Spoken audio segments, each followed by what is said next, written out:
Could the unthinkable happen? Could the world, as we know it, be on the brink of a third global conflict, World War III? Let's delve into recent global tensions and conflicts that have been stirring unease around the globe. Our journey begins with the escalating tensions in Eastern Europe. In late 2022, the world watched with bated breath as Russia resumed its conflict with Ukraine. From the shelling of Russian positions in Mykolaiv region, to the alleged damage of Ukraine's Russian-held Novokakhovka Dam by Ukrainian forces, the conflict raged on.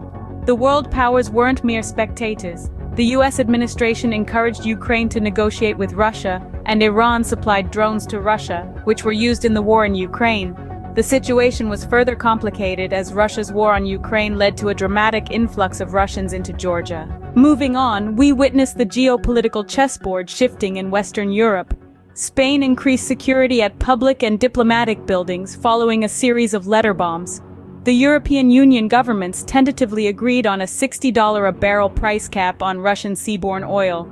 Lithuania's prime minister emphasized patience as the European Union sanctions against Russia would take time to have an impact. The financial sector wasn't spared. Switzerland froze financial assets worth 7.5 billion Swiss francs under sanctions against Russians in response to Moscow's invasion of Ukraine. The situation in Ukraine continued to worsen. The city of Kherson lost its power supply after heavy shelling by Russian forces, and 9 people were killed in fires as a result of the energy crisis caused by Russian attacks on the electricity grid. Now, let's summarize the main points discussed. We started with the escalating conflict between Russia and Ukraine, highlighted the involvement of world powers, and noted the resulting influx of Russians into Georgia.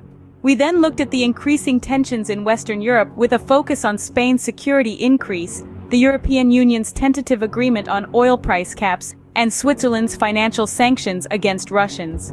Lastly, we delved into the worsening situation in Ukraine following heavy shelling by Russian forces, leading to power outages and fires. The question remains, could these conflicts and tensions escalate into World War III? The future is uncertain, but the world watches and waits, hoping for peace amidst the brewing storm.